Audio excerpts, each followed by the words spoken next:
সম্মানিত দর্শক মণ্ডলী, আসসালামু আলাইকুম ওয়া রাহমাতুল্লাহ।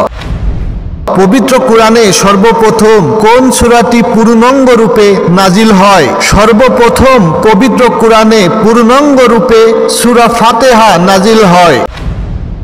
পবিত্র কোরআনে কতবার জান্নাত শব্দটি এসেছে? পবিত্র কোরআনে 139 বার জান্নাত শব্দটি এসেছে, এক বচন, দ্বিবচন ও বহুবচন শব্দে। পবিত্র কোরআনে কতবার জাহান্নাম শব্দটি এসেছে? পবিত্র কোরআনে 77 বার জাহান্নাম শব্দটি এসেছে। পবিত্র কোরআনে মাক্কি সূরার সংখ্যা কয়টি? পবিত্র কোরআনে 86টি মাক্কি সূরা আছে। পবিত্র কোরআনে মাদানী সূরার সংখ্যা কত? পবিত্র কোরআনে 28টি মাদানী সূরা আছে। পবিত্র কোরআনে কোন সূরার প্রতিটি আয়াতে আল্লাহ শব্দটি আছে?